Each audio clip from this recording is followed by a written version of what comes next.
Welcome to the Deep Dive, where we slice through the sources to find the design DNA of true mastery. Today, we're focusing not on the hero, but maybe the unsung architects of action gameplay. The enemies. Yeah, the bad guys, the mucks, Yeah, the ruffians, as one source delightfully puts it. exactly. We spend so much time talking about the protagonist's tools, right? Ryu Hayabusa's combos, his movement, all the upgrades you can get. But the sources we dug into, they make this pretty startling claim that the protagonist is only half of what the gameplay offers, at best. That's right. It's a big claim. Because the other half is the opponent. The challenge is specifically designed to, well, force you out of your comfort zone. And that's really the core question for this deep dive, isn't it? How do you design an enemy that isn't just, a roadblock, but actually motivates the player, makes them better? Precisely. And we're looking at what happens when a development team, specifically the legendary Team Ninja, really went all in on perfecting the opposition. And this wasn't just about cranking up the difficulty slider. No, not at all. It was about designing opponents so precisely, so compellingly, that chasing that ideal actually ended up causing, well, huge internal conflicts, a kind of quiet tragedy in game design history, really. So our mission today is to unpack that connection. We'll look at the basic philosophy of enemy design, how it got refined, maybe even perfected in Ninja Gaiden Black. And then how the sequel, Ninja Gaiden II, shifted gears so dramatically towards offense, and how that ambition ultimately tied into this stunning organizational collapse, the loss of the original creative team. Let's get into the secrets of making bad guys truly great, and maybe understand why that greatness sometimes comes at a pretty steep price. Okay, so to really appreciate what makes a great opponent, you kind of have to look under the hood, past the cool animations. We need to break them down into what the sources call the 5 pillars of villainy. The 5 pillars of. Yeah, these are the core dials developers are constantly tweaking: threat, mobility, health, resistance, and volume. How many show up? And I feel like this is where a lot of games can stumble, right? Like if you mess up the balance between those 5, Oh, absolutely. the fight just becomes tedious, it stops being challenging, and just feels like work, like you're managing stats instead of fighting ninjas. That's exactly it. Let's take an example from the original Ninja Gaiden. You start with the basic brown ninjas, generic guys. Cannon fodder, almost. Pretty much their threat level, minor, health and resistance, very low. You slice right through them. But they have high mobility, jumping off walls, zipping around, and their volume is usually 2. They come in pairs. So they teach you speed, how to handle agile enemies, but they also, make you feel powerful early on. Exactly. They confirm your basic skills, but then the game ramps up. The sources make a big deal about the jump to the black spider ninjas later on. Okay, these guys are definitely not fodder. No way. They share that high mobility, still jumping all over, but the threat level, way up. Explosive shuriken combos that can wreck you, higher health too, and their volume, often large groups. So 4 out of 5 pillars dialed up. Uh-huh. What keeps them from just being annoying, though? What's the subtle thing? It's the 5th pillar, resistance. Crucially, the black spider ninjas still stagger when you hit them consistently. Ah, okay. So you Yeah. can interrupt them. Yes, Team Ninja increased the danger massively, but they left that core vulnerability. That stagger lets skilled players, lets you keep up the pressure, use combos, control the crowd. If they'd removed the stagger, made them super armored. It would break the flow. You'd be forced into boring hit and run. Totally. And we actually have a perfect example of that balance completely breaking down later in the series. The Alchemists in Ninja Gaiden 3. Razor's Edge. Oh boy, yeah, the sources were not kind to the alchemists. They're like the poster child for bad design, honestly. An organizational nightmare in enemy form, as one source put it. They tick every anti-fun box. Huge threat, unblockable grabs, magic attacks from range. High mobility too, right? Teleporting away. Yep, constantly zipping out of reach. Boss level health, high volume, they always come in packs. And the killer, 0 resistance. They do not stagger or flinch. At all. So if you run into a group, which you always do, Yeah. you're basically screwed for creative play. You Yeah. can't control the space. You can't use your cool combos. Yeah. You're forced into the one single, usually defensive strategy that kind of works. Yeah. Often just spamming one move. It stops being an action game and feels more like a frustrating puzzle you just want to get over with. Exactly. The Black Spider ninjas pushed you to be creative. The alchemists just forced you into the safest, most boring routine. It really highlights a core rule. Enemies should make you use more of your moveset, not make 90% of it useless. Makes perfect sense. And this idea goes beyond just stats, doesn't it? Into what the source calls the enemy's tone of voice, the emotional goal. Yeah, brilliant concept. What should the player feel? If you design enemies like in, say, Dynasty Warriors, tons of them, low health, no armor. Pure empowerment. You feel like a god for a minute. Right. It serves a purpose, makes you feel strong before the real challenges. But the great enemies often aim for a different tone. Tension. Maybe even rivalry. Like the Revenants in Neo. Perfect example. Fallen players, right. Super dangerous because they fight unpredictably, like a real person. But they almost always fight you one-on-one. Creates this really focused, high-stakes duel, like a fighting game rival. Exactly. The tone is tense, focused. And the moveset itself is key to that tone. Are the attacks things you just react to instantly? Or do they need, knowledge, pattern recognition? Probably needs a mix, right? Has to be. A good moveset makes you switch between that knowledge-based play, okay, he's winding up that attack, I know the counter, and pure reaction, whoa, dodge. If it's too predictable, it's boring, like a rhythm game. Too random, it feels unfair. The sweet spot. The Goldilocks zone, yeah. Challenging but fair. Keeps you switching gears mentally, keeps it exciting. Yeah. Okay, so now we move from enemies as just obstacles to enemies as, well, active motivators. Their real job is often to break your comfortable habits, to force you to dig deeper into the game's mechanics. We've all done it, right? Find that one attack that works most of the time and just spam it. And a good enemy's job is to say, nope, not gonna work anymore. Think about Yakuza 3, great example. Okay. You've got tons of fighting styles, heat actions, environmental stuff, but if you just mash the attack button, you get shut down fast. Regular thugs block constantly, they grab you, which drains your precious heat meter, they attack in groups. So they force you to use items, manage that meter, watch your back. Exactly, they make you play smarter. It's not just difficulty for difficulty's sake, it's difficulty designed to push you away from boring, repetitive play and towards using the whole system. And sometimes the motivation isn't even about direct difficulty, but frustration, leading to that aha moment. Yeah, definitely. The sources point to early God of War 1. Remember the Gorgons and Minotaurs early on? High health. Oh yeah, took forever to kill if you just hacked away. Exactly. Tedious. A slog. And that boredom, that frustration, is the motivator. It pushes you to think, wait, I have that launch move, right? And an air grab. Maybe I can. Launch the Gorgon and finish it fast in the air. And boom. Suddenly that minute-long boring fight is over in like 6 seconds. The enemy's role there was to be so boring fighting conventionally that you were forced to experiment and discover the cooler, more efficient mechanics. Frustration leading to appreciation. That's clever design. Yeah. But it does bring up a big debate. Forcing versus rewarding. How much should you push the player versus just incentivizing them? Right. Forcing mechanics is often seen as, well, a bit heavy-handed. Training wheels, maybe? Think color-coded enemies, like in the DMC reboot. Where you literally had to use the red weapon on red enemies, blue on blue. Yep. Or those shielded soldiers in Ninja Gaiden 3, where you had to use a specific heavy attack to break the shield first. But doesn't that kind of mandated switching mess up the flow for really good players, the ones trying for style or complex combos? Absolutely. It can feel really restrictive for veterans. They want to choose the most stylish or efficient path, not be told, use this weapon now, W. A more subtle approach, more about rewarding, is seen in Devil May Cry 3. How do they handle it? Elemental resistances and weaknesses. Certain enemies were weaker to certain devil arms. You could kill them with anything, it just might take longer.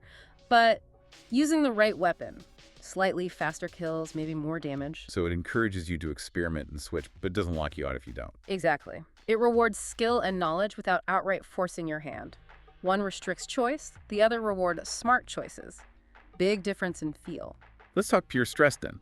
Some enemies seem designed not just to test your thumbs, but your nerves, your actual endurance. Oh yeah. The source immediately brings up the Mastiffs from Metal Gear Rising. Revengeance. Those things. Infamous. Absolutely infamous. High health, jump around erratically, mess up the camera. But the real stress comes from their grabs. Super fast, almost no warning. And when they grab you, you have to mash the stick like crazy, right? Furiously, wiggle the stick to reduce the massive damage. The source mentioned players reporting actual physical fatigue in their thumbs from these fights. That's intense, taking the challenge from mental to physical. It really is. You're racing the damage bar, physically exhausting yourself. That high-stress, tiring counter mechanism just ramps up the feeling of menace these things have. They stop your momentum and literally wear you down. And speaking of stopping momentum, that's another angle, right? Enemies designed specifically to break your flow, your combo chain, which in some games is almost worse than dying. Totally. Look at a game like Shinobi on PS2. The whole game is built around kill chains. Linking kills makes you faster, stronger. So the enemies are designed to interrupt that chain. Masterfully. You've got spiders hitting you with webs to slow you down, kunoichi throwing stunning kunai, even basic guys blocking constantly. A single mistake in shinobi, one mistimed dodge, doesn't always kill you instantly. But it breaks your chain, resets your power boost, leaves you vulnerable. So the tension isn't just don't die, it's don't mess up the flow, don't stagnate. Precisely. The threat of stagnation is constant, but sometimes the attempt to create that kind of menace backfires, right? What we saw with the alchemist. Yeah, leading to unintended boring strategies. The tactical engineers in Devil's Third are another sad example from the sources. Supposed to be terrifying. Slow, super tough, immune to stagger, hit like trucks, boss-level health. The idea was a relentless hunter. High-tension monster. But the reality, because they're so overwhelming and you can't control them with attacks, players figured out the only safe way was, well, to run away, hide behind cover, and just take pot shots from a distance until it finally died. So the enemy designed for dread actually inspired tedious avoidance, cheese tactics. Exactly. And usually when players resort to cheesing an enemy, it's not really the player's fault. It's a sign the design failed to reward engaging with it directly. Okay, so all this discussion about pillars, tone, forcing mechanics. It inevitably leads us back to what many consider the gold standard.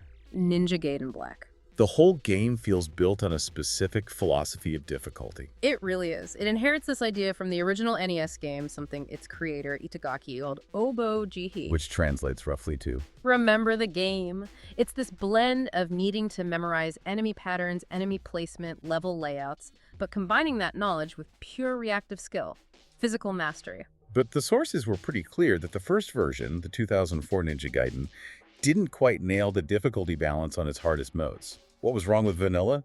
Very hard. Yeah, the original 04 Very Hard was flawed. It wasn't really a test of skill, it was more a test of patience and, frankly, your willingness to grind for money. They mostly just inflated the numbers.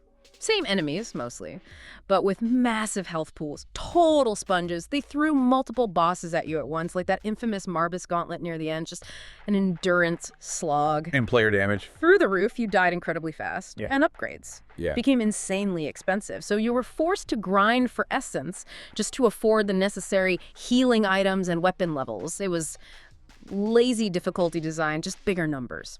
Tedious. So Ninja Gaiden Black comes along and completely overhauls this, especially for its new Master Ninja difficulty. How did they fix it? They didn't just tweak numbers, they fundamentally changed the game for each difficulty level. Master Ninja wasn't just hard mode with bigger stats, it introduced entirely new, deadly enemy types. It's like the White Ninjas. Exactly, super evasive.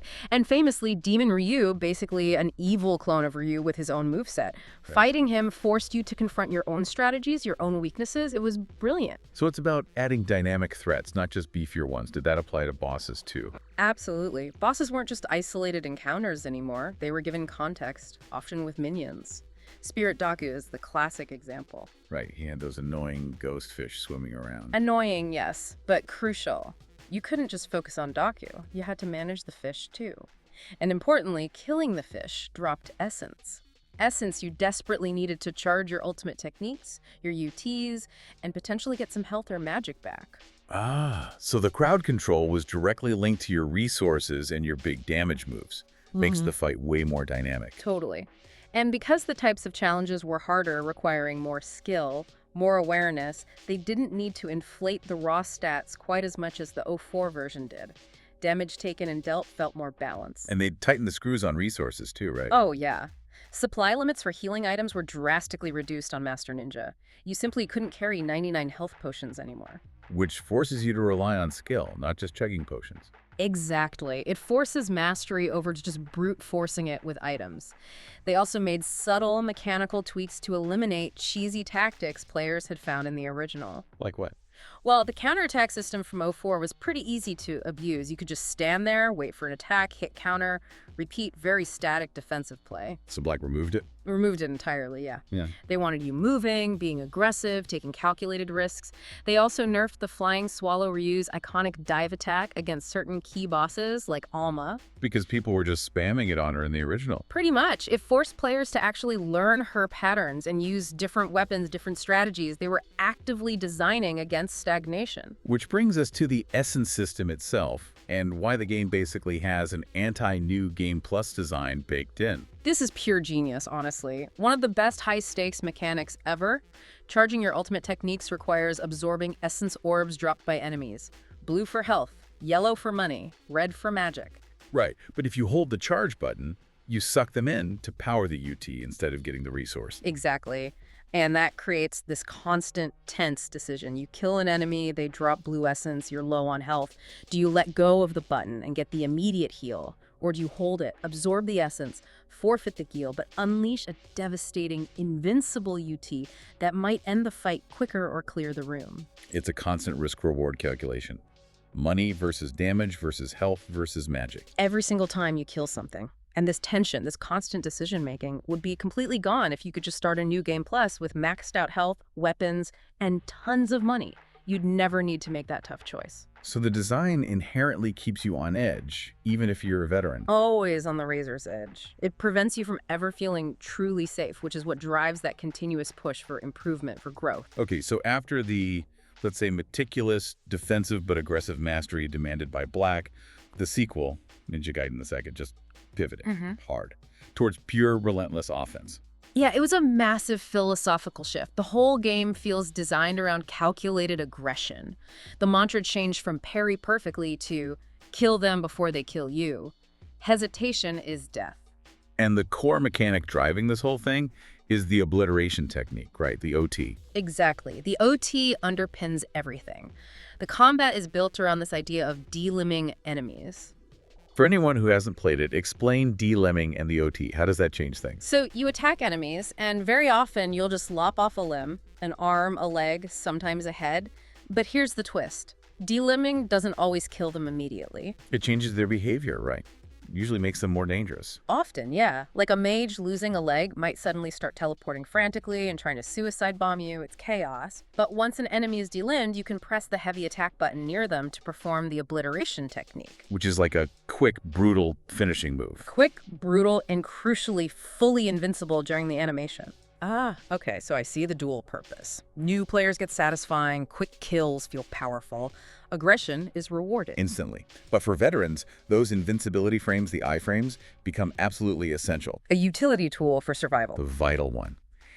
In a game, chucking dozens of enemies and projectiles at you constantly, often from off-screen, those brief moments of invincibility during an OT are often the only way to avoid taking massive damage. So you have to be aggressive to get the D-limbs, which then gives you the defensive tool you need to survive the chaos your aggression created. It's a feedback loop. Perfectly put. You fuel your defense with your offense, and the ultimate stress test for this whole philosophy has to be the staircase fight, Chapter 10. Legendary. Infamous, maybe. It's brutal. It's the game's crucible, yeah. Perfectly encapsulates the stakes and the mindset NGII demands. You're trapped in this narrow, multi-level staircase area. And waves upon waves of those incendiary shuriken ninjas just pour in. Relentless waves. And these guys are nasty. Fast strikes, instant grabs that drain your health, and they just spam explosive shurikens constantly, which break your guard super fast if you try to block them. Blocking is suicide, basically. The guard break leads to an explosion right in your face, so avoidance is key. But you can't just dodge forever. You have to attack. You have to delimb. You have to commit. Survival requires constant aggression to get those OTs for the iframes to dodge the explosions, while also managing your essence. Blocking essence drops to charge your UTs for crowd control. It's frantic. It feels designed to overwhelm you. It is. The fight teaches you the core lesson of NGII, hammered home by the sources. Losing control is inevitable. Mastery is how you recover.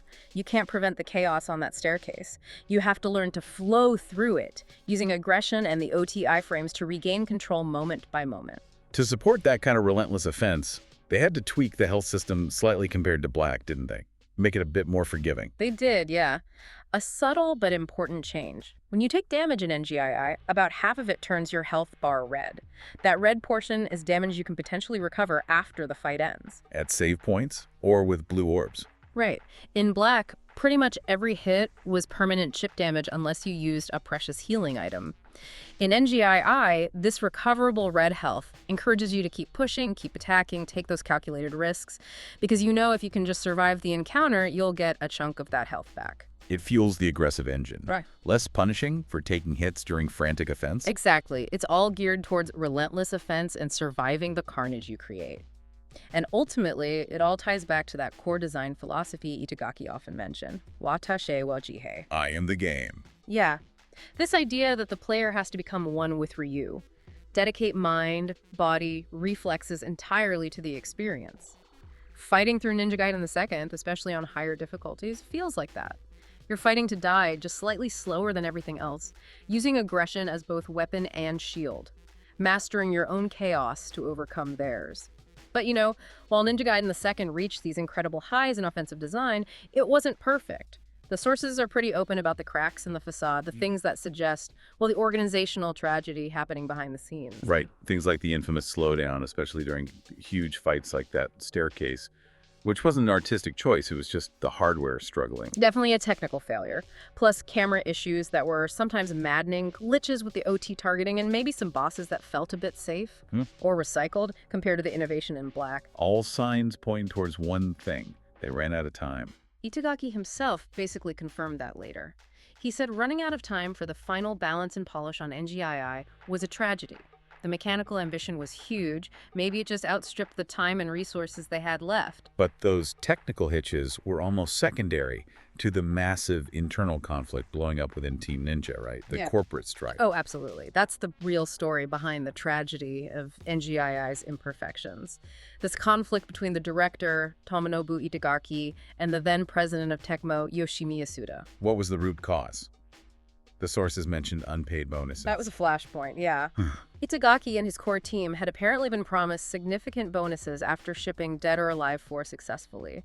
When the time came to pay up, President Yasuda allegedly refused. Wow, okay. It was seen as a massive breach of trust, a failure to honor a commitment, and when Itagaki and others reportedly confronted Yasuda about it, the response was apparently incredibly dismissive.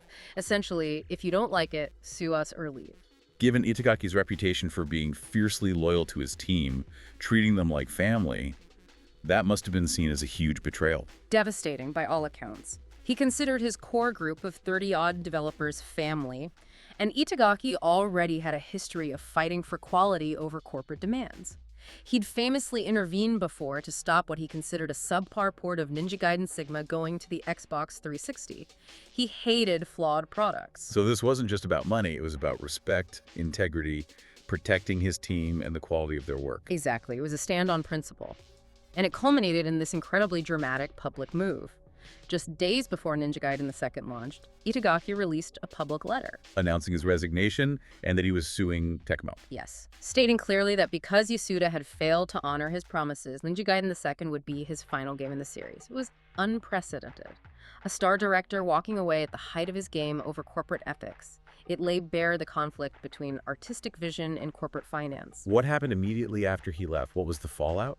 It was massive, a huge chunk of his core team, over 30 key developers, the heart and soul of Team Ninja, the minds behind Ninja Gaiden and Dead or Alive. They all walked out shortly after NGII's release.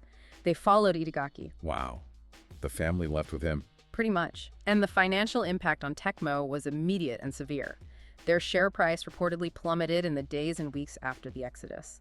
The tragedy is that NGII, this brilliant revolutionary game, feels slightly wrinkled and unfinished, as one source put it. It missed that final layer of polish. The polish that Itagaki and his departed team were masters at providing. Exactly. Held back by internal strife. It really is a stark example of perfection having a very real personal cost.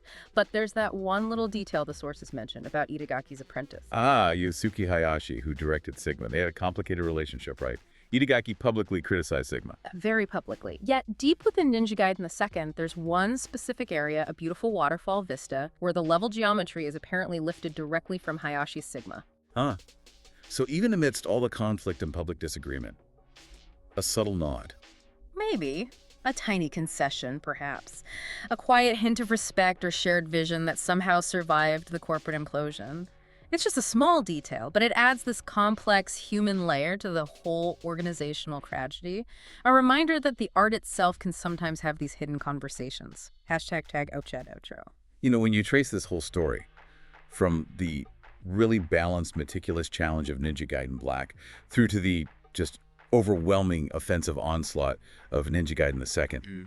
The big takeaway feels pretty clear, that truly great action game design needs the enemy to be more than just an obstacle.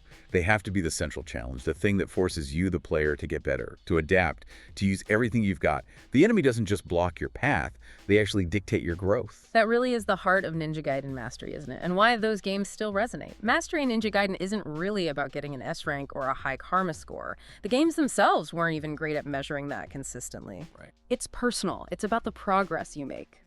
Beating that staircase fight in NGII, you don't do that by luck the first time. You do it by coming back, by learning, by gaining the experience to finally manage that chaos.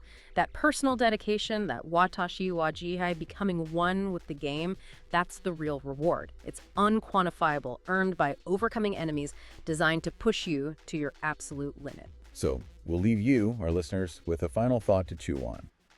If great game design is fundamentally about creating these intense, challenging, but ultimately fair experiences that drive player growth, does the story of Team Ninja and the cost of making Ninja Gaiden II suggest that maybe the highest level of artistic and mechanical perfection can only be reached when that creative vision is completely uncompromising, regardless of the personal fallout or the corporate cost?